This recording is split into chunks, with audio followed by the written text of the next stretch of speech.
Saludos y bienvenidos a Babel, el programa de Televaldepeñas dedicado a la cultura y al saber. El astrofísico Stephen Hawking aseguraba que la humanidad ha avanzado mucho más en el conocimiento del universo durante el último siglo que desde que habita la Tierra. En Babel queremos destacar el legado de uno de los mayores divulgadores de los misterios del cosmos con algunos de sus consejos. Remember to look up at the stars and not down at your feet. Try to make sense of what you see and wonder about what makes the universe exist. Be curious. And however difficult life may seem, there is always something you can do and succeed at. It matters that you don't just give up.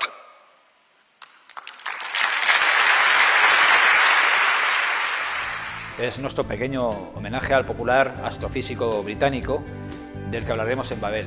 Además, hablaremos también, como de costumbre, de literatura, arte, teatro y música como esta.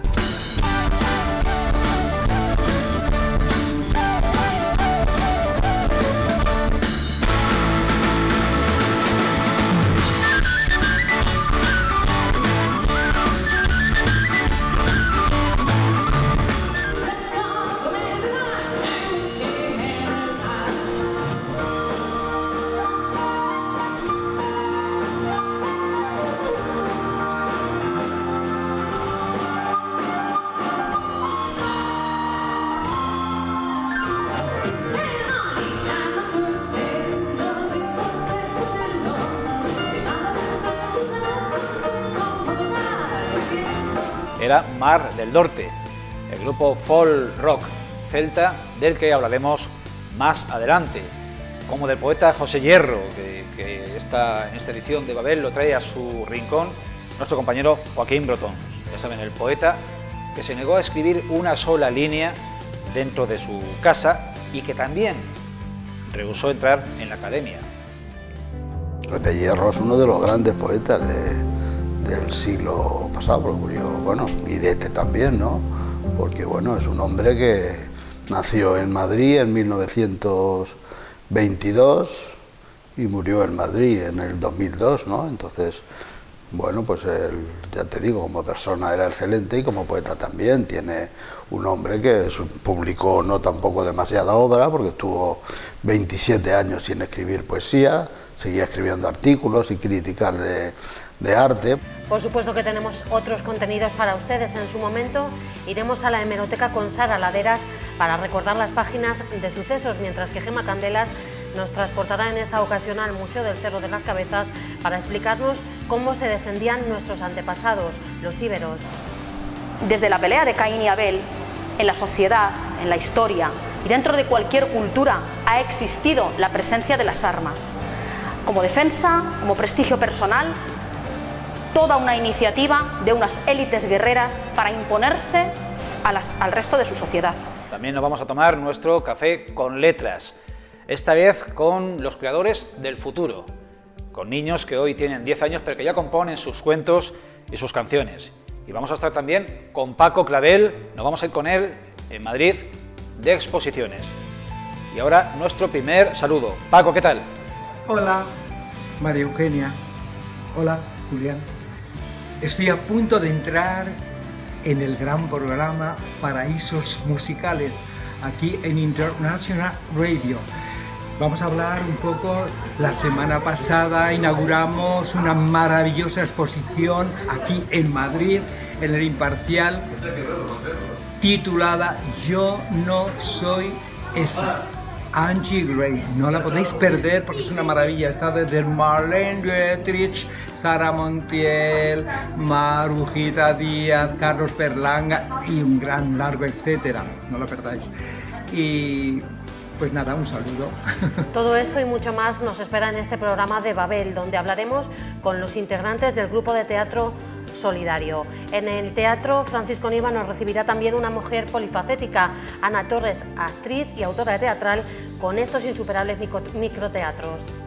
Yo empecé escribiendo largos de teatro. Tengo un dramón, que fue lo primero que escribí, y que se llama La diferencia, que marca una vida, pero bueno, ahí está en el cajón, ya está. El legado y la persuasión del científico Stephen Hawking nos ayudó a entender los grandes enigmas del universo desde sus inicios, desde el Big Bang, los enigmáticos agujeros negros y otras cuestiones de las que en nuestro particular homenaje hoy les vamos a traer en nuestro programa Babel. Decía Hawking que algún día la humanidad sufriría una gran hecatombe que, a menos que exploremos nuevos sistemas solares, acabará empujándonos hacia nuestra extinción. Para el astrofísico, los próximos 100 años serán la verdadera era espacial. De su proverbialmente casi nada llegó a escapar. Este es nuestro pequeño homenaje. A Stephen Hawking nada le frenó la vida. Tiene la enfermedad de la neurona motora. La esperanza de vida es de 2 años. Superó con creces esa esperanza. También un expediente académico muy normal. Condecorado en infinidad de ocasiones por sus descubrimientos, se convirtió quizá en el físico más conocido después de Einstein. Creo que he resuelto un problema importante en la física teórica. Resolvió lo que parecía imposible, el origen de todo. El agujero negro al principio del tiempo. Teorías que no solo compartió con el Papa, reyes o presidentes, también con el resto del mundo. Tendremos que confiar en la belleza matemática. Consiguió que entendiésemos lo que parecía imposible de explicar. Lo que ahora parece una paradoja de la teoría cuántica parecerá solo sentido común para los hijos de nuestros hijos. Casado 2 veces, padre de 3 hijos y lejos de meterse en un agujero negro, esos que tanto exploró, Hawking se aventuró a todo en la vida. Creo que la raza humana no tiene futuro si no va al espacio. Y desde allí seguirá inspirando, desde el firmamento que él nos descubrió. José Hierro, uno de los creadores literarios, uno de los poetas más comprometidos de la posguerra española, dejó escrito El sonido del eco. Escribió: grito todo y el eco dice nada. Grito nada y el eco lo dice todo. El poeta que nunca quiso escribir en casa, galardonado hace ahora 20 años, en 1998, con el premio Cervantes, el premio más alto de las letras en castellano, admirador de Lope y que, como decíamos al principio, rehusó entrar a la Academia Española. Nos lo acerca Joaquín Brotons desde su rincón.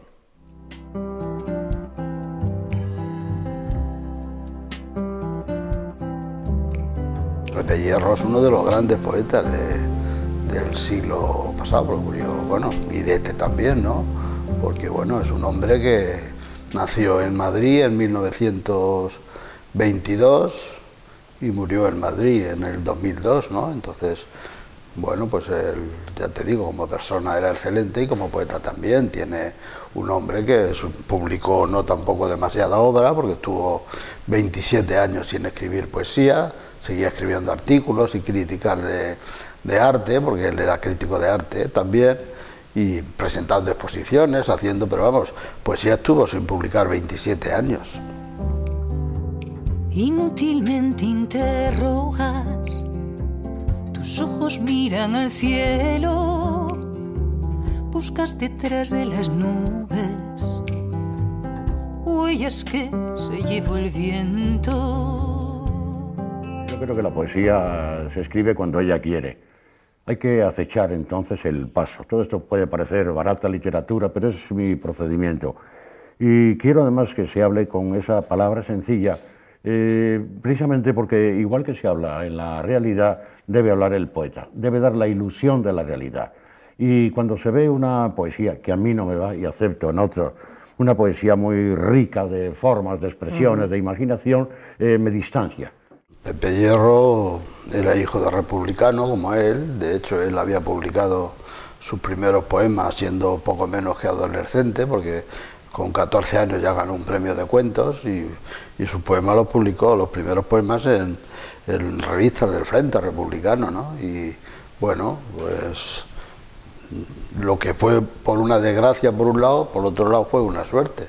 Como él decía, tuve la desgracia y la suerte al mismo tiempo de que el padre lo metieron en la cárcel porque el padre era empleado de telégrafos era de los que estaban en telégrafos recogiendo los telegramas, y pues cortó el cable, digamos el telegrama que venía diciendo de la Capitanía General que se sublevara el cuartel de Santander, de Cantabria, donde él estaba, y entonces claro, eso le ocasionó la cárcel al padre, que de hecho murió en la cárcel. Pero a Pepe Hierro es que lo condenaron a 12 años de cárcel por auxilio a los presos políticos, y el auxilio es que consistía en que él iba lógicamente a llevarle a su padre la poca comida que había, porque en la cárcel se morían de hambre y de frío, ¿no? Y entonces, bueno, pues el padre murió en la cárcel, y a raíz de él que fue condenado nada menos que a 12 años de cárcel, sin hacer absolutamente nada más que eso, que lo acusaron de que sacaba información de la cárcel. Ya me contarás un chaval de 16 años qué información podía sacar de la cárcel. Lo único que hacía pues es que lógicamente hablaba con el padre, y el padre le contaba lo que pasaba en la cárcel y le llevaba un poco de alimento, de lo poco que había entonces, porque había muchísima hambre, ¿no? Una época de muchísima hambre, y lo condenaron a 12 años, pero luego tuvo, como él decía, la desgracia y la suerte de que al morir el padre, como él no había más cabeza de familia que él, porque lo que tenía era una hermana, pues entonces lo soltaron a los 5 años.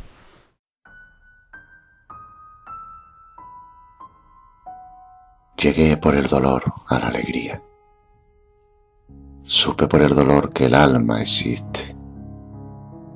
Por el dolor, allá en mi reino triste, un misterioso sol amanecía. Era alegría, la mañana fría, y el viento loco y cálido que embiste.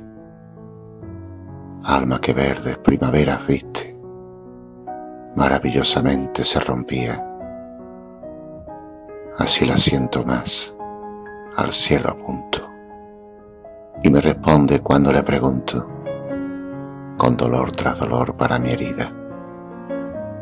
Y mientras se ilumina mi cabeza, ruego por el que he sido en la tristeza, a las divinidades de la vida. Lo que sucede es que ante un hecho más o menos dramático puede haber dos actitudes. Una, complacerse en aquello, otra, intentar superarlo. Es curioso que durante el tiempo que yo estuve en la cárcel, muchos, pues los conservo, la mayor parte de ellos, con una cierta ternura, pero ninguno de esos poemas alude a esa circunstancia.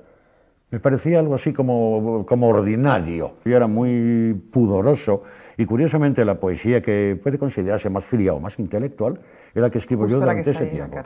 Fue un hombre que, como él decía, yo nunca he tenido, él lo llamaba dignidad laboral, o sea, él trabajaba en lo que le salía, aparte de que, claro, él realmente tenía 8 años de estudios primarios en las salesianas, en los salesianos, y luego posteriormente pues empezó lo que en mi generación se llamaba la maestría industrial, que ahora son los módulos de FP, pero claro, con 14 años pues tuvo que abandonar los estudios porque estalló el golpe de Estado, a consecuencia de la guerra civil, y claro, ya dejó de estudiar, y luego ya pues se tuvo que buscar la vida como puedo. Les digo, en Valencia hizo de todo, desde listero en una obra de construcción, hasta, bueno, empezó a colaborar con algunos periódicos, con algunos medios de comunicación que entonces pagaban, no como ahora, y entonces, bueno, pues ahí se empezó a ganar la vida un poco.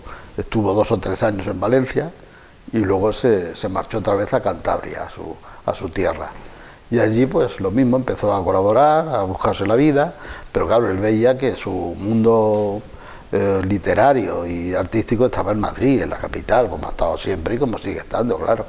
Y entonces se marchó a Madrid, se casó un poco después con María Ángeles, con su mujer Nine, que le llamaba él y le llamábamos todos los amigos, y se marchó a Madrid, y allí ya empezó pues también a buscarse la vida lo que pudo, y gracias a Fernando Delgado, que fue el que lo rescató, digamos, entre comillas, para la Radio Nacional de España, y allí empezó a colaborar en programas tanto de crítica de arte como de lecturas de poemas. Por ejemplo, hacía una lectura de poemas que me hacía mucha gracia, porque Pepe fundamentalmente yo decía que era un cachondo sentimental, porque tenía un sentido del humor extraordinario.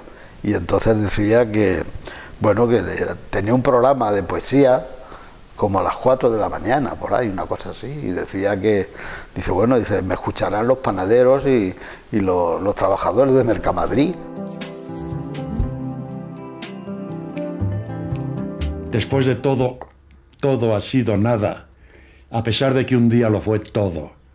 Después de nada o después de todo, supe que todo no era más que nada.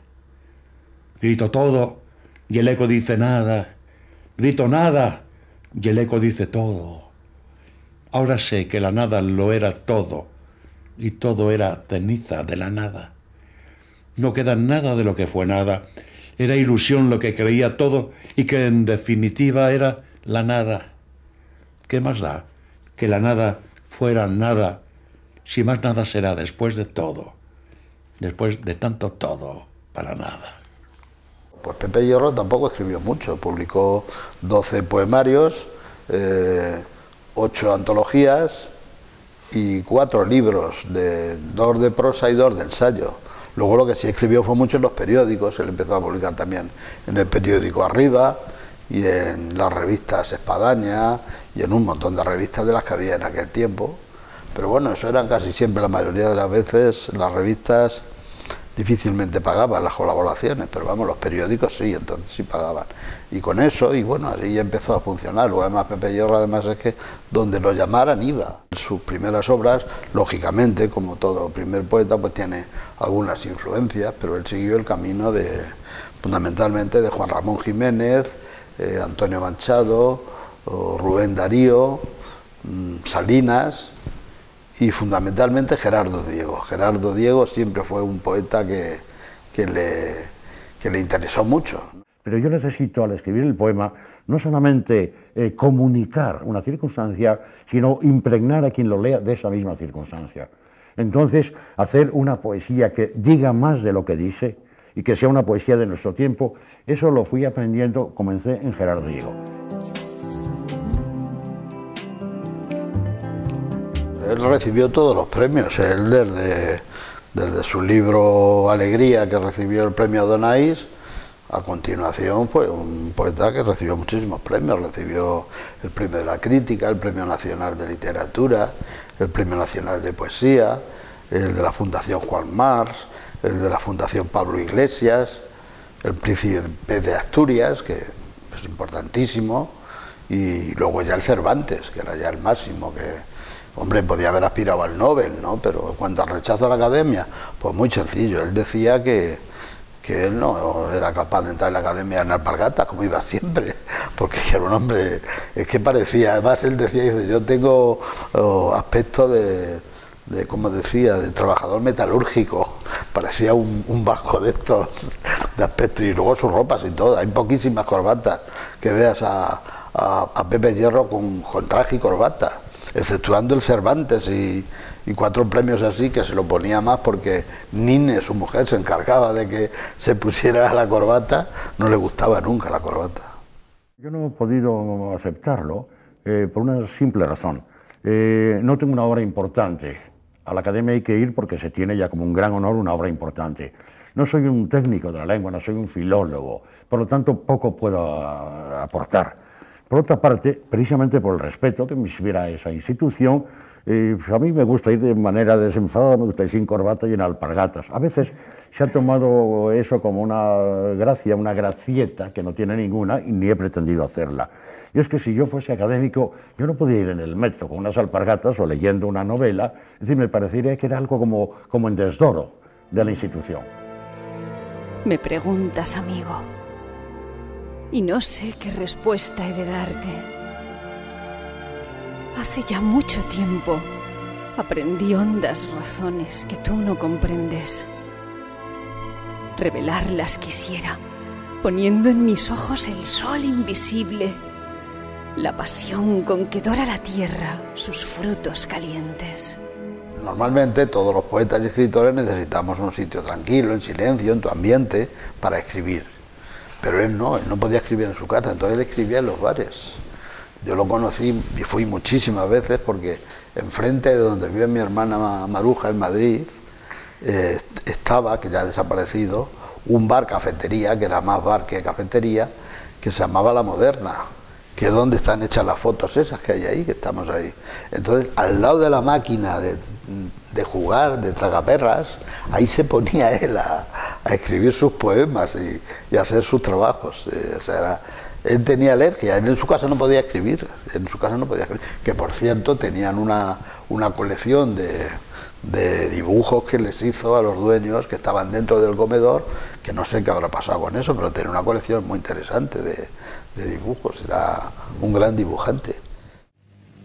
Sé bienvenido con mi fotografía, datos y cifras personales, mi profesión, mi edad, mis tantas cosas olvidadas o desterradas.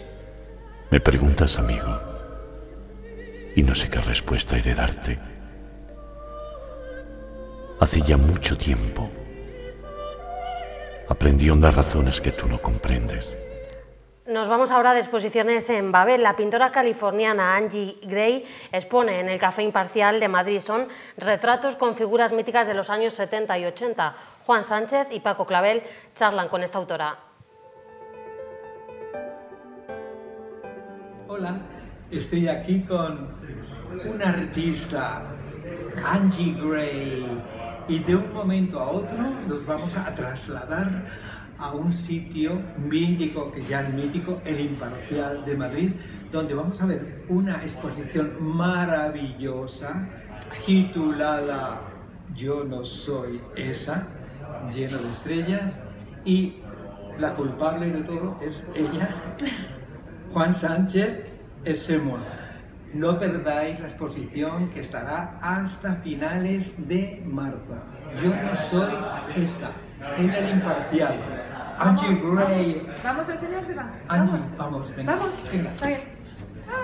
Hola amigos, estamos aquí en este sitio tan maravilloso que es el Imparcial. Y aparte hay una exposición increíble, divertida, todo lleno de estrellas. Yo no soy esa. Y ella es la autora de esta expo. Es Angie Gray. Angie Gray. Te quería presentar a bombo y platillo Angie Gray. Ay, préstame tú. Bueno, nada, fenomenal. Explícanos un poco el concepto de la exposición, Angie. La idea surgió un poco por ti, Juan, ¿no? Que, Juan Sánchez. Sí, Juan Sánchez. Que queríais utilizar fotos de hombres vestidos de mujer y entonces... ¿Pero ha sido muy difícil allí? No, es que yo soy muy interesada en la función de la publicidad, cómo se utiliza a las mujeres y todas las frases tan ridículas que se utilizan a veces, ¿no? Es muy divertido.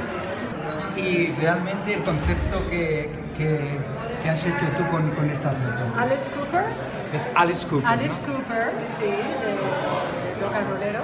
Sí. Esa foto ya existía, el vestido de mujer embarazada, entonces yo pensaba algo que choca con un anuncio de algo femenino, porque no tiene una cara muy femenina, entonces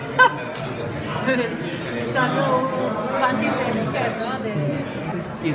Este es Carlos Berlanga, que es Carlos Berlanga, un querido amigo, cantante. Sí, Caca Deluxe, a los que nos pegamos de Dinarama. Y entonces la foto existía con el perrito lleno de diamantes y me recordaba a los diamantes son para siempre de The Beers, los anuncios de diamantes de The Beers, que siempre tienen como un chico y una chica. Entonces él y el perrito, ¿no? Es divertidísima. Hacemos un round un poco por todas.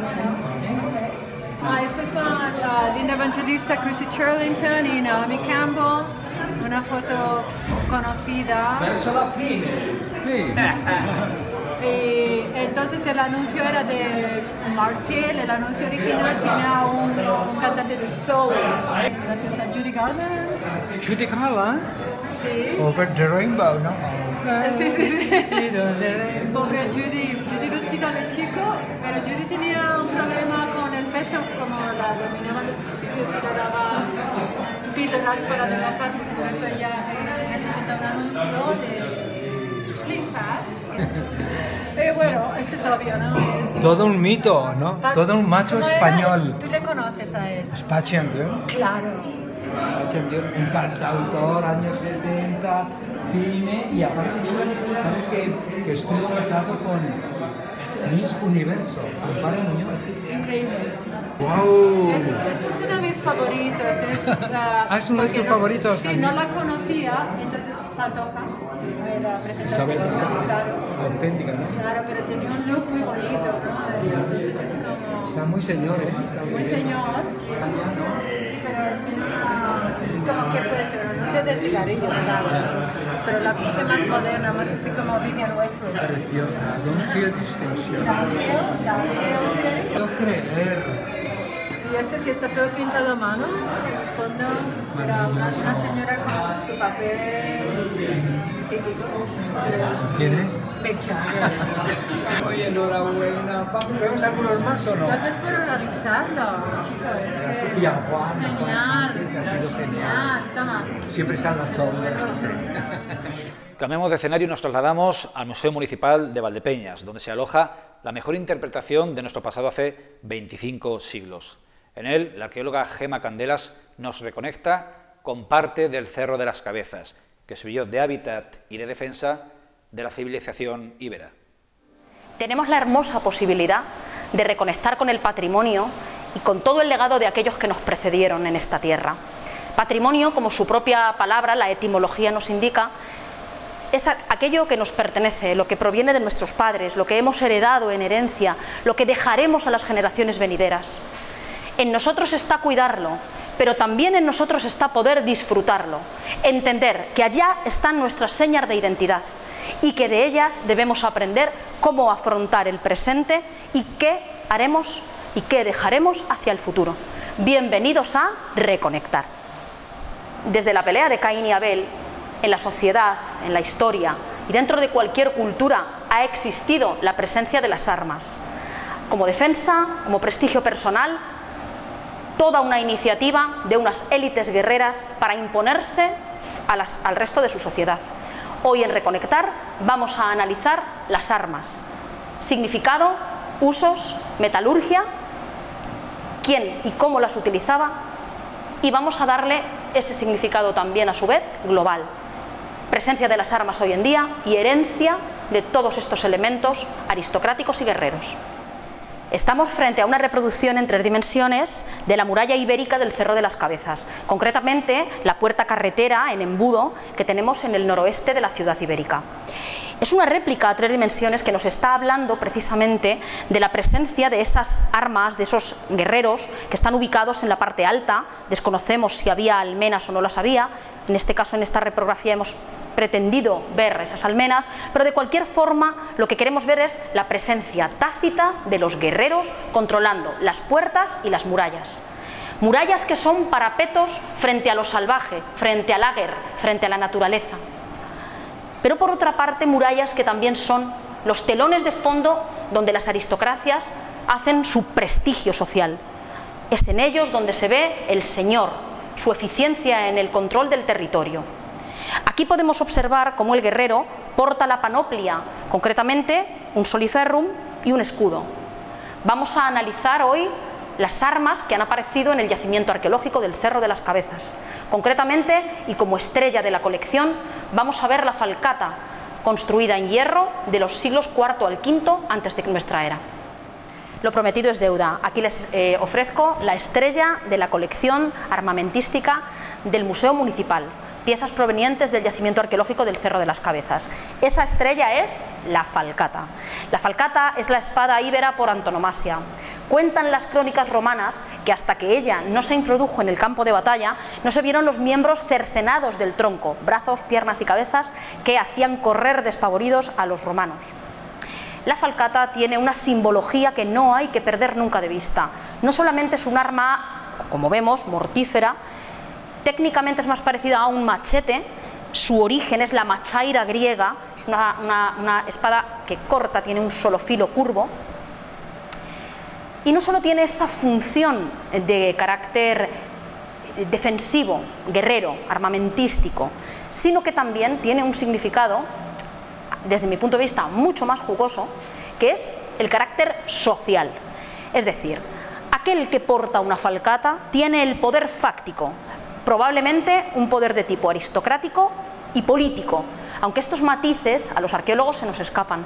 Nosotros tenemos un contexto material del que podemos extrapolar determinados tipos de datos, pero hay algunos matices que se nos escapan. No obstante, sí que tendemos a pensar que la falcata da una clara estirpe social y guerrera y por ende política y probablemente también económica. Porque tener una falcata en el siglo IV, III antes de nuestra era no era poca cosa. En primer lugar, los artesanos que las hacían eran gentes que probablemente iban migrando de ciudad en ciudad ofreciendo sus servicios a las élites aristocráticas. No todo el mundo podía hacer una falcata. La falcata se hacía remachada, se hacía a golpe de remache. Lleva varias hojas, está perfectamente configurada.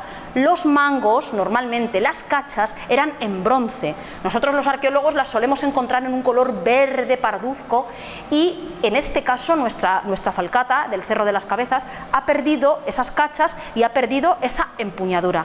En esa empuñadura solían figurarse una serie de historias, filigranas, motivos geométricos, florales, o que contaban incluso alguna escena, pequeña escena guerrera, con filigranas de oro y de plata. Es decir, volvemos a la significación aristocrática y económica.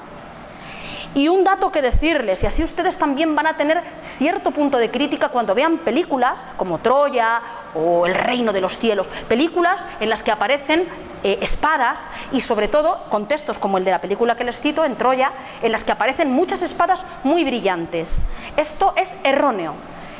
Las espadas como la falcata, y hay documentos científicos, tesis doctorales, investigaciones que así lo atestiguan, llevaban una capa de magnetita porque están hechas de hierro y el hierro se corroe con mucha facilidad. De hecho, nosotros encontramos normalmente las piezas en muy mal estado de conservación cuando son de hierro. Para ello ponían una capa de magnetita que paradójicamente era una capa de magnetita que daba una apariencia negra. Por lo tanto, hemos de pensar que los héroes griegos que portaban la machaira o los héroes como Orisón de Oreto que portaban la falcata no llevaban una espada brillante y resplandeciente, sino que portaban una espada cuyo aspecto era negro. Precisamente esta mañana, a un grupo de escolares que han visitado el Cerro de las Cabezas, les he hablado de las armas, de la falcata, de ese cuchillo afalcatado que acabamos de ver y que probablemente estuvo presente en algún tipo de sacrificio previsiblemente animal. A estos chavales del colegio yo les decía, donde quiero que realmente queden esas armas es en los museos, dentro de una vitrina, porque es ahí donde tienen que estar. Por desgracia, en este mundo actual, las armas todavía están presentes en todo el mundo. Por desgracia, todavía ruedan cabezas en la televisión cada día. Debemos aprender el mensaje y el legado. Las armas valieron, pero hoy en día tenemos instrumentos como la voz, el diálogo, para reconducir cualquier conflicto. Espero que reconecten con este mensaje. ¿Quieren saber lo que decían los periódicos de hace 100 años o escuchar la música folk del grupo Mar del Norte? Pues no se lo pierdan porque enseguida volvemos.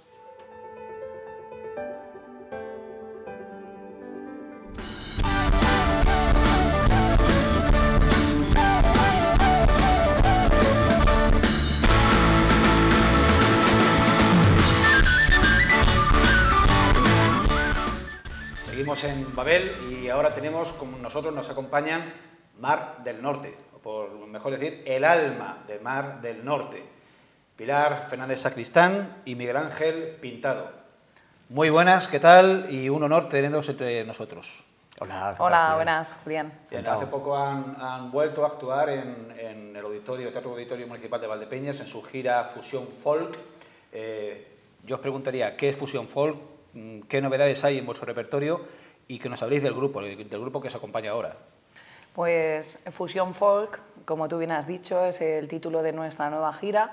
Y tras 1000 historias que contar, ¿no? Y tras 1000 conciertos, ¿no? Más de 1000 conciertos que llevamos a nuestras espaldas desde el 2002, hemos querido hacer un concierto, ¿no? Y una gira muy especial, con canciones nuevas, por supuesto, con un nuevo tamiz, ¿no?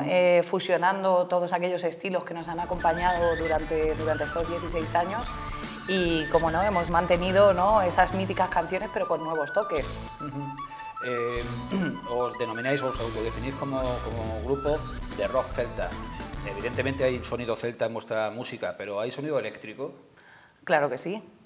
Nosotros nos denominamos, nuestro estilo siempre lo hemos denominado como rock celta, pero como te digo, en 16 años nos hemos querido acercar cada vez más al público más actual, bueno, en general a todos los públicos, pero sí que vamos innovando, ¿no? y vamos fusionando nuestra raíz celta con diversos estilos, como el rock, como el pop, como el funk, música electrónica. En vuestras grabaciones eventualmente se escucha tu voz cantando. Sí. ¿Actúas también, prestas tu voz a vuestras canciones, a vuestro repertorio, o únicamente, o el 90% sigue siendo instrumental?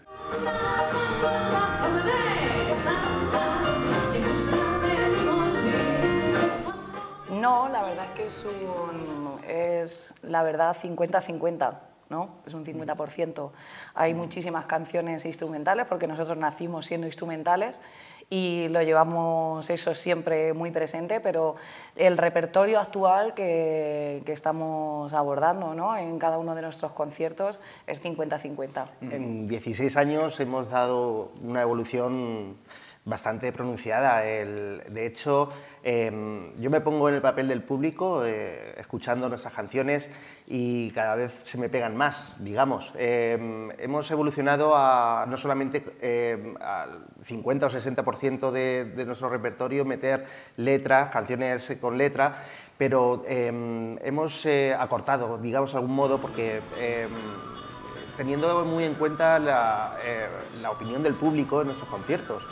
Y tras este tiempo de música que hemos dado, pues hemos dado esa vuelta, y digamos que somos más comerciales. A la hora de nuestra música no damos tanta vuelta para llegar, tanto sinfónico que metíamos antes, y lo dejamos más eléctrico, como puedes decir tú, que digamos es más, hombre, no es ni Pitbull ni tampoco Paquirrín, pero es una música muy comercial, desde el punto de vista que necesitamos un empujón porque que se escuche, porque en el momento que se escuche y la gente se familiarice con nuestra música, la va a tener muy presente.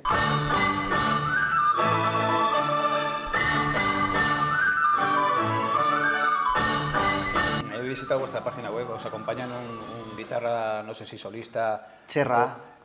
Un bajista y un batería. Realmente tenéis un buen fotógrafo, tenéis muy buena presencia en escena. Bueno, hablarnos de vuestro grupo. Bueno, yo te puedo decir que son gente muy joven, ¿no? El más viejo soy yo, ya con 43 tacos. Vamos por 24. No, pero son gente que, vamos, son buenos músicos. José de Manzanares, como yo, y Pilar y Jesús son de aquí de Valdepeñas. Cherra está en Puebla del Príncipe, aunque vive en Ciudad Real, y son gente muy joven. 28 años, 30 y pocos, 32 o 30 y... Entonces el caso está en que... compartimos una pasión común, que es la música, y nos dedicamos profesionalmente todos a lo que es la música, ¿no? Somos gente guapa, ¿eh? Lo que no se consigue en otros órdenes de la vida, lo consigue la cultura y la música, y es que Valdepeñas y Manzanares compartan un proyecto en común, que ya es decir. Sí. Tenéis anotadas como una docena de actuaciones hasta septiembre. ¿Las que aparecen en vuestra página web son todas? Sí, estas 11 conciertos de momento están ya organizados y firmados, aunque ya te puedo decir, Julián, en primicia, que hay otras 17-18 reservas y que aún está abierta la contratación de todo el 2018. Pararemos a lo mejor a final de octubre, pero seguramente, bueno, ya hay conciertos como pues, empezamos aquí por todo lo alto. Decimos que hemos tocado en el auditorio de Valdepeñas, o sea, que es un auditorio de 600 y pico butacas. 771. Y para nosotros ha sido pues fabuloso tocar aquí en Valdepeñas y por todo lo alto, ¿no? Una satisfacción enorme, como venimos teniendo desde hace mucho tiempo.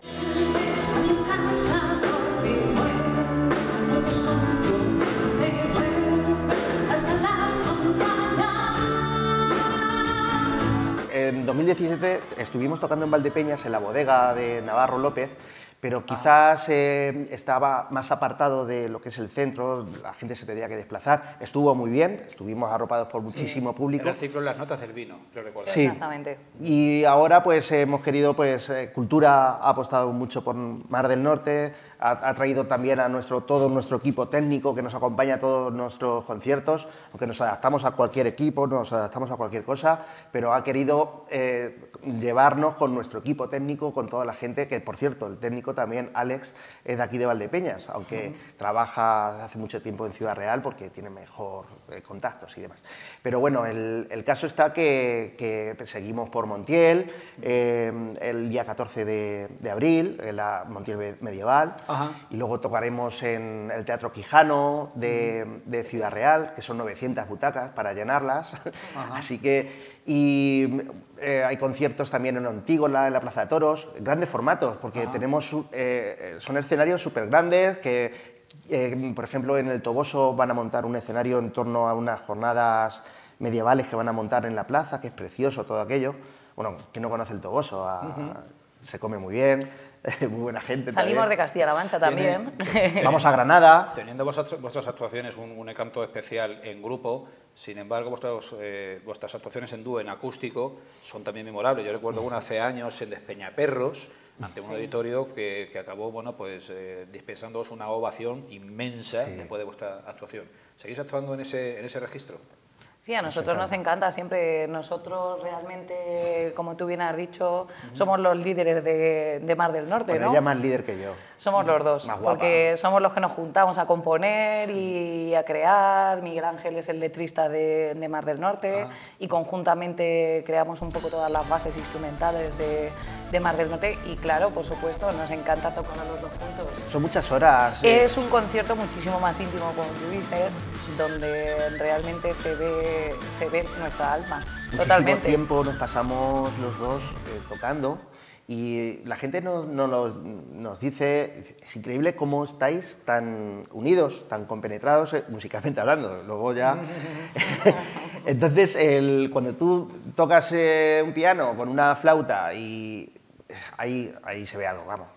Fuimos hasta Tokio los dos, estuvimos una semana tocando para la embajada italiana y la gente allí, los japoneses y los italianos que le echan mucho cuento, digamos, a la música, aunque los españoles tengamos muchísimo más... Son más dramáticos, sobreactúan más que los españoles. Pero realmente los españoles tenemos muchísimo más sentimiento mostrado al público y ellos son muy fantasiosos. Más fondo en España y más superficie. Pues gustó nuestra... Vamos, es una música que Pilar viene de académica, ¿no? Yo tampoco tengo esa suerte que ha tenido ella y ese trabajo que ha hecho, como trabajo duro, ¿no? Lo mío ha sido más fácil y tal, pero bueno, ha sido el conectar esos dos estilos y ha salido esto.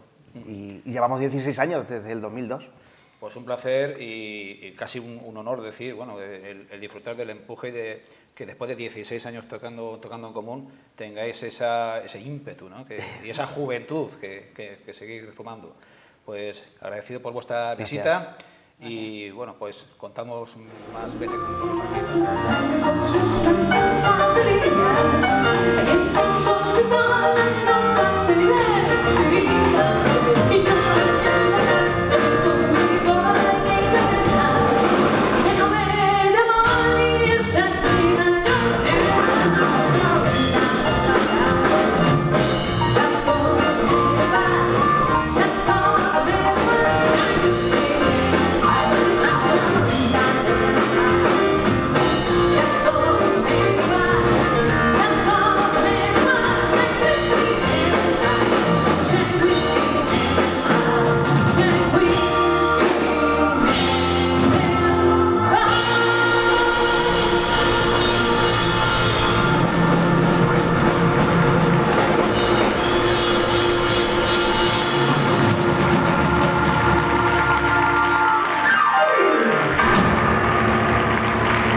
Metemos ahora en Mabel en nuestra hemeroteca. Ya saben que los periódicos son testigo fidedigno de nuestra historia, pero en ellos no solo siempre se ha hablado de cultura, sino que también se han narrado las guerras y los sucesos que han marcado el devenir de los pueblos. Desafortunadamente, en un pasado remoto, en Valdepeñas se vivieron muchos de estos sucesos que conmocionaron a la sociedad local.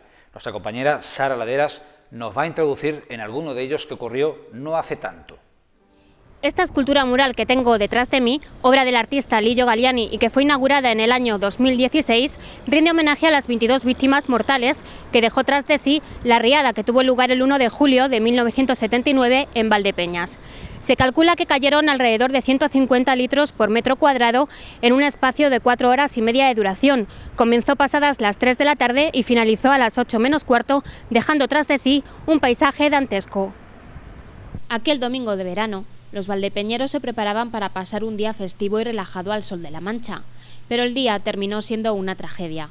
A las 22 víctimas mortales hay que añadir más de una treintena de heridos y 2.000 millones de pesetas en daños materiales. El trágico suceso ocupó las portadas de todos los periódicos nacionales que hablaban del mayor desastre natural de la historia de España. Pero la historia de Valdepeñas deja otros muchos episodios trágicos que llenaron las páginas de sucesos de los periódicos, verdaderos testigos de la historia.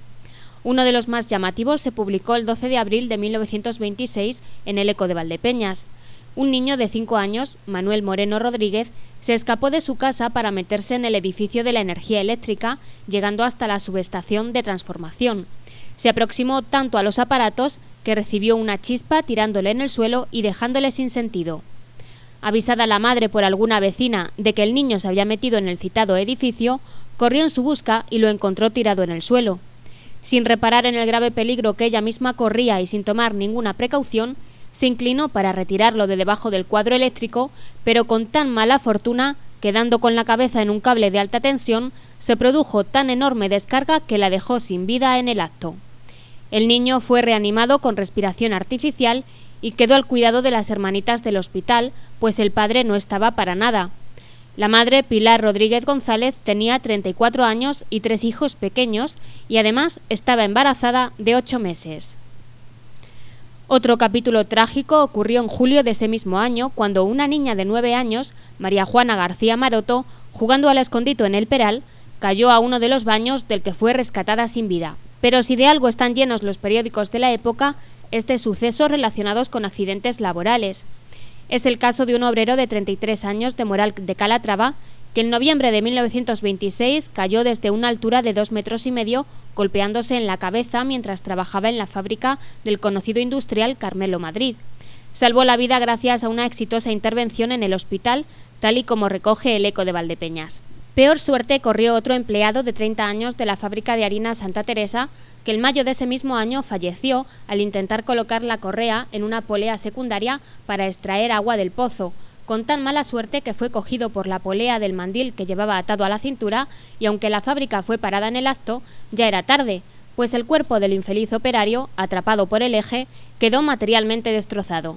También tenemos que recordar otro accidente ocurrido en 1926 en un cruce peligroso de la línea de ferrocarril Valdepeñas-Puerto Llano con el camino Carril de la Casa Botija. La galera de la labor del farmacéutico Tomás Caro Patón fue arrollada por el tren. El Eco de Valdepeñas relata cómo quedó enganchada la galera por uno de los vagones, que la arrastró haciéndola trizas. Percatado el maquinista de la catástrofe, dio contravapor y a la sacudida brusca unos vagones pasaron sobre otros, quedando a la mitad volcados, sin que por milagro alcanzara a los coches de los viajeros que iban enganchados a la cola.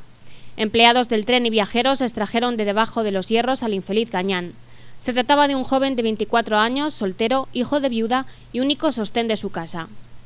Otro suceso recogido por el Eco de Valdepeñas en agosto de 1926 es el protagonizado por un joven de 16 años, Manuel Núñez, que estaba manipulando una pistola que creía descargada. Pistola que se disparó de forma accidental, alcanzando el cuello de su prima de 15 años, María Fernández Núñez, que falleció en el hospital. Episodios como los relatados son solo una muestra de todas las tragedias ocurridas a lo largo de la historia de Valdepeñas, reflejadas fielmente por nuestros periódicos. Tristes sucesos en los que la tragedia y la mala fortuna se convirtieron en protagonistas, algo que lamentablemente seguirá ocurriendo y llenando páginas en los periódicos.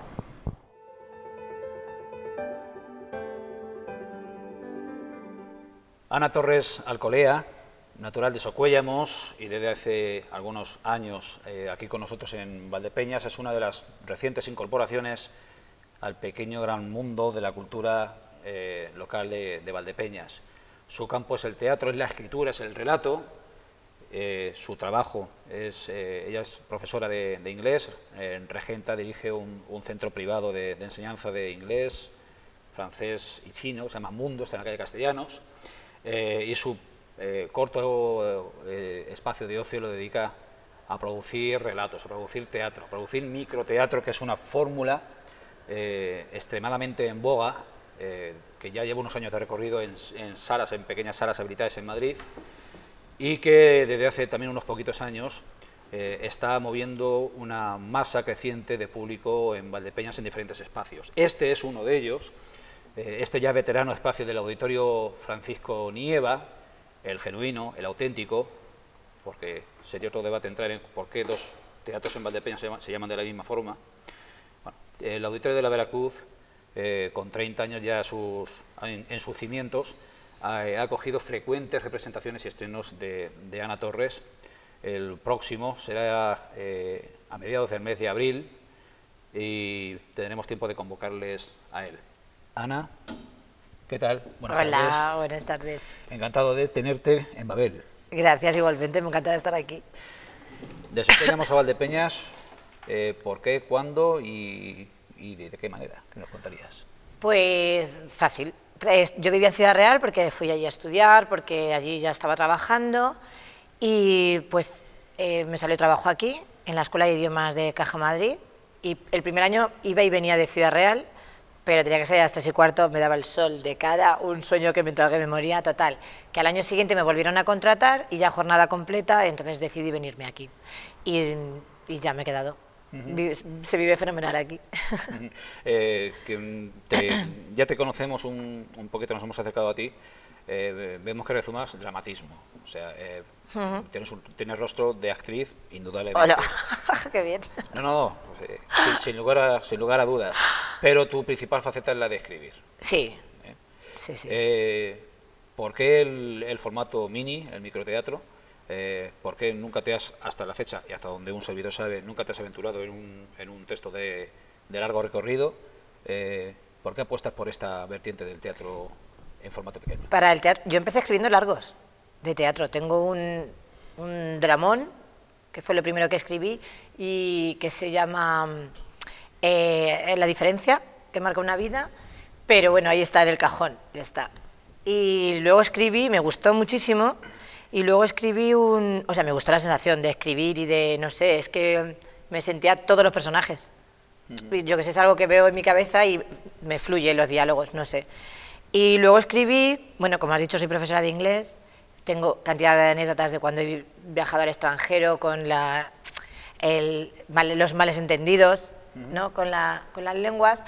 Y entre mis propias anécdotas y otras cosas que me han contado, pues salió Spangliseando, que son dos chicos que se van a Irlanda a mejorar su inglés porque están estudiando, sus padres les obligan a que tienen que tener un título y tal, y bueno, la cantidad de periplos que tienen que pasar y tal, que les pasa por eso, por no saber demasiado y por los males entendidos y tal, pues ahí está también, es un largo, pero bueno, ahí están en el cajón, como te digo. Y luego el microteatro, ¿por qué microteatro?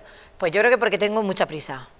Es verdad, tengo muchísima prisa, me agobia muchísimo el tiempo, me agobia estar perdiendo el tiempo, me agobia, no sé, y eso que no tengo mucho tiempo para hacer cosas. Me encanta ver teatro, pero por ejemplo he ido a teatros que duran 2 horas y media y sinceramente no sé por qué tienen que durar 2 horas y media. A lo mejor 1 hora y 3/4 estaba bien y los otros 3/4 de hora, pues yo ya no sé cómo ponerme en el teatro, me canso, me aburro, no sé. Otros están muy bien y duran eso porque tienen que durar. Pero no sé, creo que, no sé, me gusta contar historias, solo la historia, me centro en la historia, no sé, además cada palabra, me parece que cada palabra es muy importante en un microteatro, no hay margen, estamos aquí en el escenario, pero tú sabes que yo suelo representar mis textos abajo, cerca del público, rodeada del público, sin prácticamente escenografía y ya está, con un foco que enfoca a los actores y ya está, no sé, me gusta más esa cercanía y ese poco margen de error. ¿Por qué el microteatro conjuga esos dos factores? La poca longitud de la duración y la cercanía, o sea, el actor hace su papel rozándose con el público. Sí, incluso, muchas veces incluso interactuando con el público. Por ejemplo, ningún autor piensa en escenificar en un teatro grande 6 piezas de microteatro de 20 minutos cada una. Eso no se ve, no funciona. No. Porque pues como te digo, no hay escenografía, lo que importa es la palabra, la expresión de la cara, las emociones. Entonces, cuanto más cerca esté la gente de los actores, más partícipes, más se mete. De hecho, tú mismo, creo, la primera vez que fue una lectura dramatizada de Libre, no sé si recuerdas, estabas tú, y era sobre un inmigrante, una chica... que con una luz cenital ahí abajo. Sí, aunque yo me paseaba por entre el público, yo estaba muerta de miedo, de vergüenza y tal, pero bueno, fue un regalo que hicimos y recuerdo perfectamente cuando acabó que me dijiste, todos íbamos en ese barco. Sinceramente lo pienso y me emociono al recordarlo. O sea, eso para mí es brutal.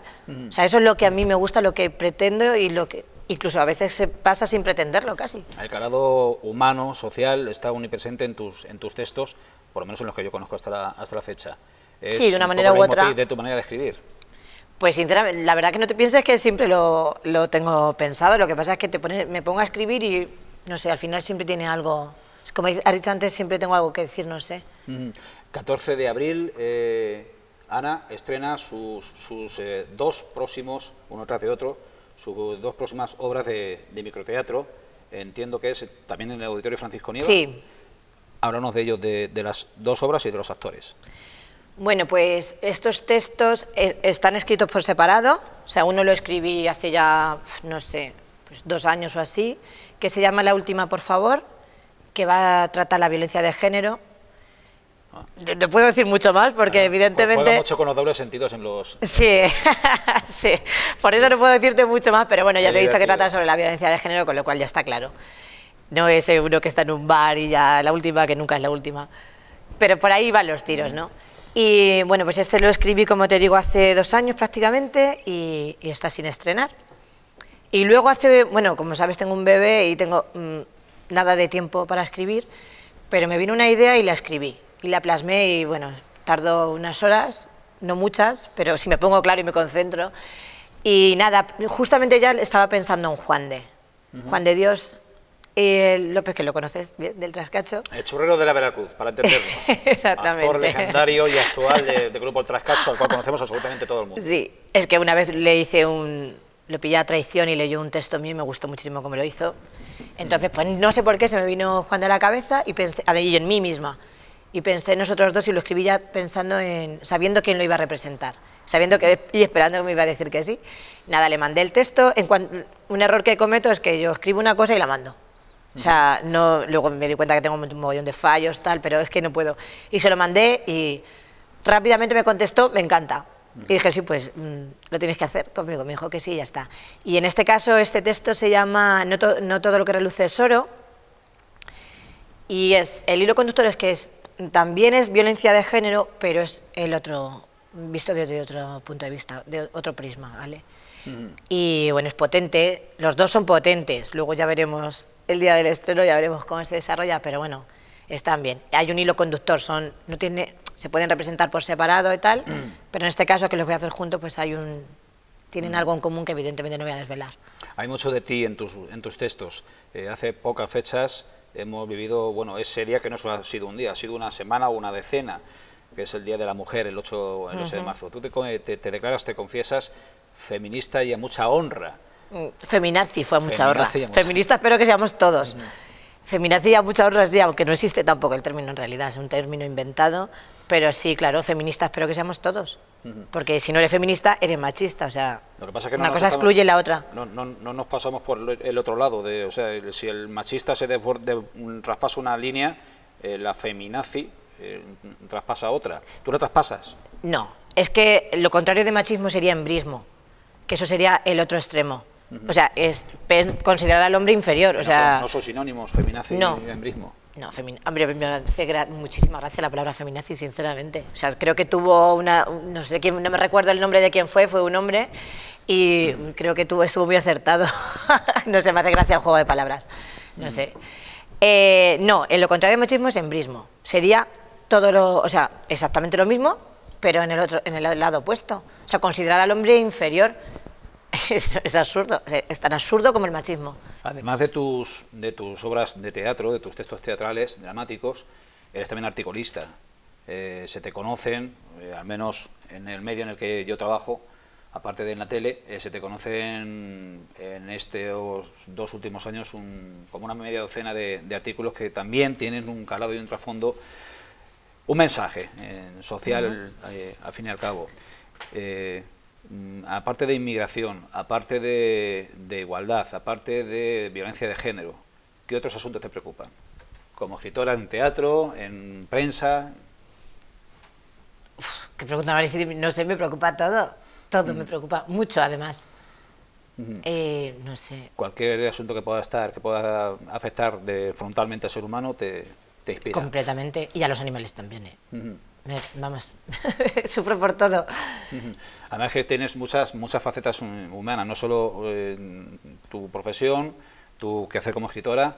Tienes hobbies, es que se le pueden llamar hobby, como son los animales, como es el deporte. Que por cierto, el deporte, soy de los que piensan que cuando uno se relaja la mente jugando al fútbol, haciendo tenis, haciendo running, haciendo bicicleta, nadando, cuanto más relajada está la mente, mejores y más ideas surgen. ¿Eso a ti te funciona? Me funciona... La verdad es que esto de las ideas es un poco raro, porque sí que llevas razón, que a veces corriendo, lo que pasa es que yo salgo a correr, como sabes, también bastante asiduamente, y lo que pasa es que lo uso mucho eso para organizarme el día, porque no tengo tiempo de organizarme el día. Entonces, si me surge alguna idea, pues, hombre, antes salía a correr más tiempo, entonces sí me daba tiempo a pensar, no a pensar, es que me surgían cosas, pero las ideas me surgen donde menos me lo espero, sinceramente te lo digo. No, cocinando o lo que sea, de repente me viene una idea y ya está. Muchas veces me han pasado durmiendo y ideas que se pierden porque, claro, tengo que dormir, si me levanto a apuntar algo, pues ya me voy a desvelar y entonces he perdido muchísimas ideas porque la veo tan claro que digo, por supuesto, me voy a acordar por la mañana. No. Precisamente cuanto menos se persigue la idea es cuando más fácilmente surge la solución a un problema o empeorar todavía más. Sí, llevas razón. Ahora que está tan en la calle, tan en boga, ha ido movilizaciones, la feminista y la de jubilados. Si alguien te encargase de escribir sobre el tema, ¿cuál sería tu solución a largo plazo para asegurar el bienestar de los mayores? Ojalá la tuviera, no la tengo, ojalá, porque a mí personalmente me aterra envejecer. O por lo menos me aterra envejecer con calidad, o mejor dicho, me aterra no envejecer con calidad de vida. Por ejemplo, me aterra muchísimo que mi hija de aquí a 20 años, porque yo he sido madre mayor, no he sido madre joven, de aquí a 20 años, que mi hija tenga 20 años, que estará estudiando, espero, y tenga que estar cuidando de una... Además, yo ya tengo un problema de salud y espero que no pase, pero puede ser que mi hija ya tenga que estar cuidando de su madre, eso me da pavor. Y si encima no tienes una estabilidad económica cuando eres mayor, o sea, estamos perdidos. ¿Temes a la dependencia? Temo a la dependencia absolutamente, pero completamente, física y psíquica, sobre todo física, porque psíquica me da muchísimo miedo llegar mal a la vejez y darme cuenta y estar plenamente lúcida. Stephen Hawking falleció hace algunas fechas y es ejemplo de todo lo contrario, de superación desde los 21 años que le diagnosticaron ELA. Sí, he visto la peli 2 veces. Ha conseguido una larga trayectoria vital sobrepasando todas las barreras de la dependencia. Es quizás un ejemplo donde mirarse para superar esos miedos. Yo lo siento mucho, pero para mí no es un consuelo. O sea, este hombre sería feliz, yo no lo dudo. Amaba su mente y sus teorías y sus ideas y sus cosas y su universo, pero yo eso no lo encuentro calidad de vida. Y ese hombre, no sé por qué él ha durado mucho más de los 2 años que le diagnosticaron a él y que normalmente se sobrevive con ELA. Quizás el dinero tiene mucho que ver. Ese hombre se podía comunicar apretando los pómulos, por ejemplo. Cualquier persona, por ejemplo, yo en mi caso tengo una enfermedad, no es tan grave, creo, porque tampoco hay que dar mucha información, pero yo si el día de mañana no puedo moverme, Yo no creo que fuera feliz, ni viéndome a mí, ni viendo a la gente a mi alrededor. Acabamos donde empezamos, en el teatro. Repetimos estreno de los 2 próximos títulos de Ana Torres el día 14 de abril en el Auditorio Francisco Nieva de la Plaza Veracruz. ¿Habrá entrada y, en su caso, habrá un fin benéfico para la recaudación? Pues fin benéfico con los microteatros, no. En este caso, no. Lo que sí es, daremos un vino, como siempre hago, y una tapilla, y la entrada serán 5 euros, y ya está, ya avisaremos cuando se pueden adquirir en la confianza, y que espero que lo pasen bien. No creo que se van a reír nada, en este caso, pero creo que lo van a disfrutar, mucho. Bueno, pues Ana Torres, un gran placer, y deseamos seguir contando contigo en Babel y en Televaldepeñas. Pues muchas gracias, un placer. Otra vez en Café con Letras, bienvenido Babel, el programa cultural de Televaldepeñas. Oh, qué pena me doy hablando así. Pero bueno, tengo ayuda, una ayuda estupenda. Tengo a Mari Carmen Rodero, profesora ya jubilada, Mari Carmen. Y felizmente. Y tengo sobre todo a niños. Bueno, a niños que son pequeños grandes autores, ya os lo digo. Van a leer tanto Virginia como Ainara. Van a leer sus escritos. Pequeños grandes autores es un proyecto que vamos a realizar desde Café con Letras, y hoy va a haber el programa cultural de Televaldepeñas. Lo empezamos con ellos, los van a grabar, por primera vez vais a leer públicamente. Yo creo que lo mejor es que yo hable poco y que me eches una mano, Mari Carmen y Virginia. ¿Por qué no empiezas? Las dulces mañanas de las abuelas. Bianca, Bianca, ven, corre, ha venido la abuela Lucía a traer magdalenas para el desayuno. Corre, que se va. Hola, abuela. Hola, cariño. Ya te traigo tus magdalenitas con chocolate. Qué bien, abuela. Gracias. De nada, nietecita. Tú sabes que la abuela Lucía te quiere mucho. Y yo, abuelita. ¿Sabes, abuela? Mi mamá me ha llevado al parque y he hecho 8 amigas nuevas. Uy, cuidado, abuela. Pom, ¿estás bien, abuela? Sí, cariño. Este maldito perro me ha vuelto a tirar otra vez. Goofy, ven. No vuelvas a tirar a la abuela. Es muy buena. Hoy no tienes regalito. Teresa. Ven, la abuela ha traído magdalenas. Voy. Uf, otra vez aquí la abuela. Oye, Teresa, eso no se lo digas a la abuela, que ella es muy buena y está mala. Corre y dale un abrazo. Oye, Teresa, vamos, quítate ya los auriculares y tantas pantallitas. Vamos. Hola, abuela. Hola, Teresa, te traigo magdalenas. Vale. Bueno, adiós, abuela. Adiós, cariño. Bueno, Bianquita, cuéntame, cariño. ¿Qué tal el cole? Muy bien, abuelita, todo bien. Me alegro, cielito. Oye, abuela, dime. ¿Qué tal el abuelo? Muy bien, espera, que tengo calor y me mareo. Mamá, una tila para la abuela. De acuerdo. ¿Está rica la tila, abuela? Sí, cariño. Glu, glu, glu. Ah, delicioso. Sí, abuela. Bueno, nietecita, me tengo que ir. Me llama el abuelo que nos vamos a tomar churros.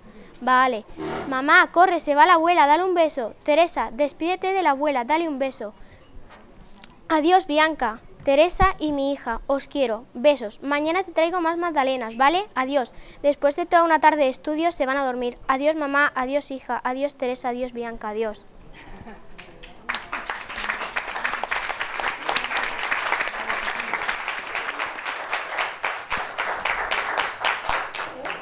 Me llamo Sofía García Pinés y pertenezco a un grupo de música de aquí de Valdepeñas, de gente joven, se llama Llámalo X. Y bueno, pues vengo a cantar en representación suya con otro compañero. Yo soy Pedro Sánchez García Pardo, cantante del grupo de música Hummingbirds, que significa colibrís, también de aquí de Valdepeñas. Vamos a cantar una canción que se llama El reino del revés, de Rosa León.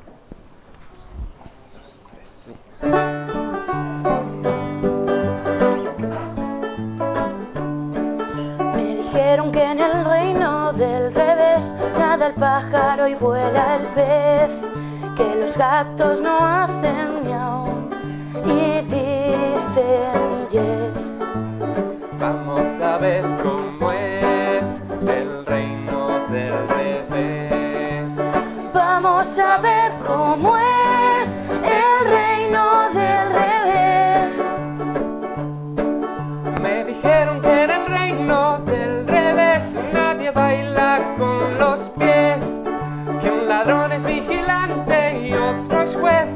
que 2 más 2 son 3. Vamos a ver cómo es el reino del revés. Vamos a ver cómo es el reino del revés. El hada del vaso de leche. Había una vez un hada que todos los días se pasaba por los vasos de leche para comprobar si estaban fríos o calientes.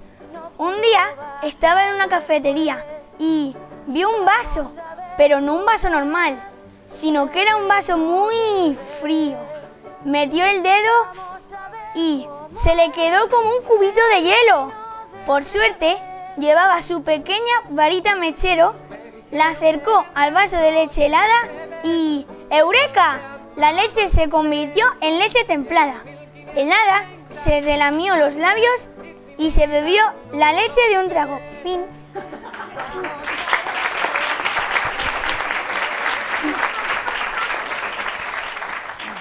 Bueno, ahora vamos a cantar una canción que he compuesto yo.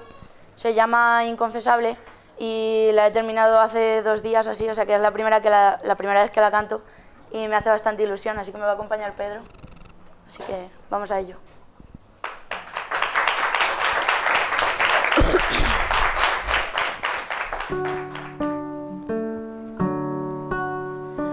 Lo que siento al abrazarte es un pecado. Y es que no mirarte es inhumano. Y es que a veces siento que me muero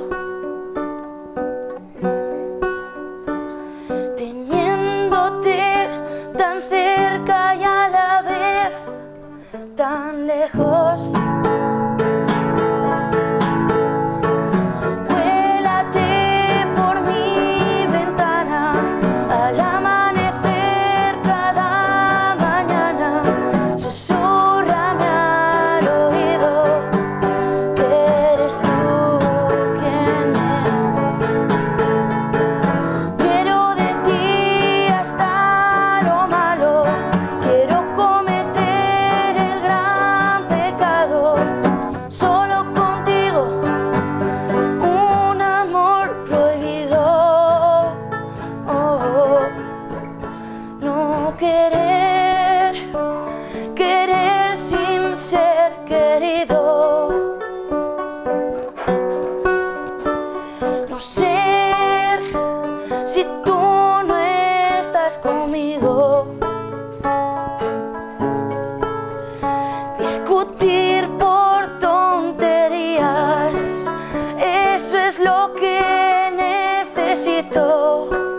Ya dejé de sentir, necesito vivir. Cuélate por mi ventana al amanecer cada mañana.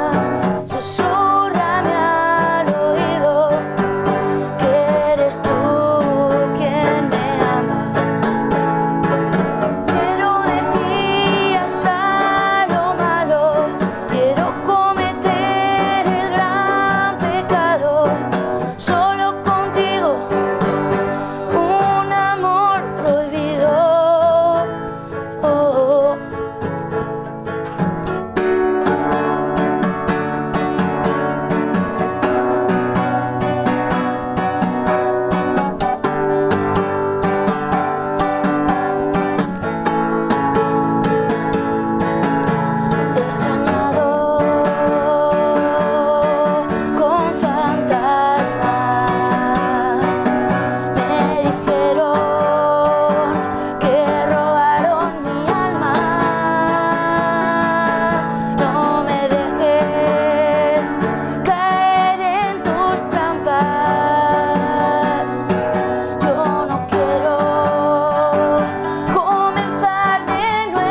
El grupo de teatro solidario está compuesto por un gran colectivo de aficionados, de amantes del teatro. Llevan más de una década dedicándose a realizar funciones, la mayoría inspiradas en temas locales, y su nombre obedece a su actividad. Ellos, la recaudación de sus actuaciones casi siempre o siempre va destinada a alguna ONG.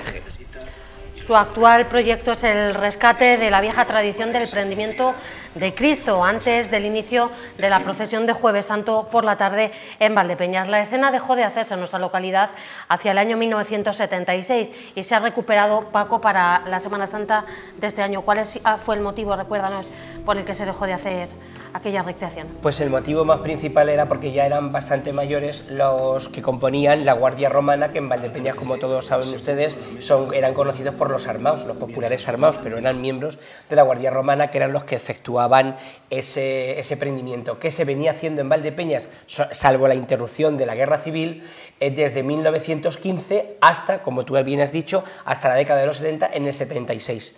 3 años después, en 1979, la Semana Santa de 1979, es cuando salen por última vez los armaos en Valdepeñas. Hay infinidad de, la mayoría de los pueblos del campo de Montiel y de Calatrava, sobre todo los de la Ruta de la Pasión Calatrava, que además está declarada de interés turístico nacional, llevan a cabo, han mantenido esta tradición que en Valdepeñas se perdió o se aparcó. Paco, ¿tú recuerdas haber vivido esta escena en vivo? Sí, sí.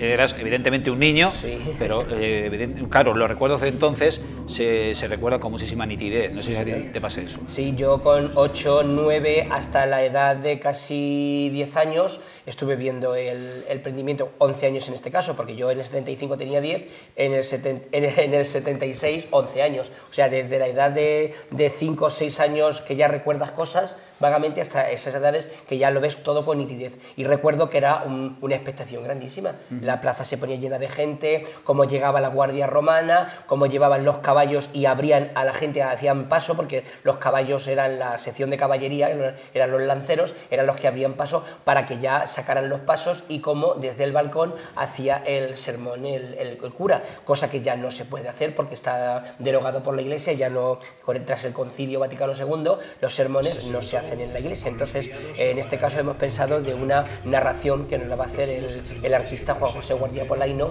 pues para indicarnos un poco en dónde estamos, en ese caso Gesemaní, hablarnos del Huerto de los Olivos y todas esas cosas. ¿Cómo habéis organizado los ensayos? Pues los ensayos son una peripecia, porque es que unos podemos, otros no pueden, porque ahora tenemos muchas cosas, hay mucha gente cofrade, para nosotros bien, porque apostar por la Semana Santa de Valdepeñas, fenomenal. Y desde aquí quiero dar las gracias a la Hermandad de Jesús Orando en el Huerto, que ha querido recuperar la tradición con la que nació, porque es que nació con eso, con ese fin. En 1915, o sea, se crea en el 14, en noviembre del 14, y su primera Semana Santa, que por cierto, no hay que extrañarse, también llovía entonces, porque en la primera salida, el primer prendimiento, no se pudo hacer. Se tuvo que hacer en el 1916, porque la Semana Santa de 1915 no se pudo celebrar por la lluvia. Y después de 40 años, Paco, ¿cómo surge la idea de volver a retomar esta tradición y recuperarla? Pues surge la idea porque la hermandad atravesaba un momentito un poquito delicado, digámoslo así, porque claro, todos en Valdepeñas, todas las hermandades no han sido siempre su momento bollante, todos han tenido sus bajadas y sus subidas. Y claro, pues a los hermanos, en su afán de volver otra vez a darle, pues eso, más sentido, si cabe, a su desfile procesional, a su estación de penitencia, han querido que la gente vuelva otra vez a recordar esto, pero para instituirlo, que no se pierda y que seguirlo recuperando. Para mí ha sido una pica en Flandes, y digo una pica en Flandes porque he de dar las gracias desde aquí, que ya estarán arriba oyéndome, porque los que a mí me dieron el testimonio ya fallecieron, por supuesto, porque eran muy ancianos, pero yo no me conformé con que me dijera Celestina Verdejo, la viuda de Barato, esto se hacía así, ¿no? Yo me fui otra vez a Alfonso Bautista de la Hoz, me fui a Dionisio Pinel, me fui a varios componentes, y todos coincidían en lo mismo. Cómo tocaban la guardia los compases, cómo daban las vueltas alrededor del paso, y cómo el comandante mandaba buscar a Jesús, y en el momento que terminaban de dar las vueltas, como el capitán cogía con la escalera y subía al paso a decirle las palabras fidedignas que se hacían, y es lo que se va a hacer, devolverle eso al pueblo. Y te digo, ha sido una peripecia, pero lo he hecho con gusto, cogí bien el envite y bueno, y tengo que agradecer, por supuestísimo, a la gente que me acompaña, porque eso es una maravilla. La gente que me acompaña, eso yo tengo que decir desde aquí a todos,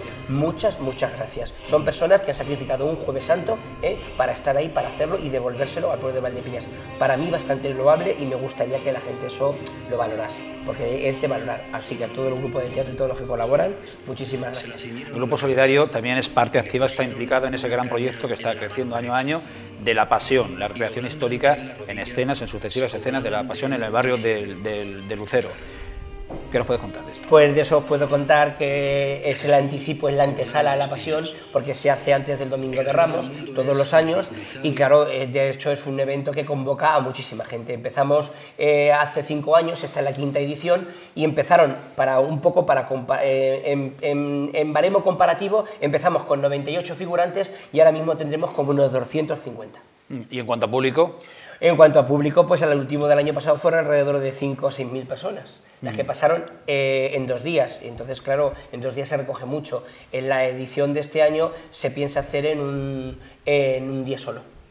Y tratáis, Paco, de todos los años, dentro de mantener lo que fue la historia, aportar algo diferente. Sí, de hecho se han remodelado 3 o 4 escenas, se ha aumentado más público, de eso decir que hay más figurantes, porque las escenas se han redoblado y triplicado de figurantes, o sea que en sí va a ser como un pequeño pueblo el que va a ir acompañando siempre a la figura de Jesús. En cada escena está la figura de Jesús presente, y alrededor de ella pues un cortejo de cada pasaje, sea el pasaje que sea.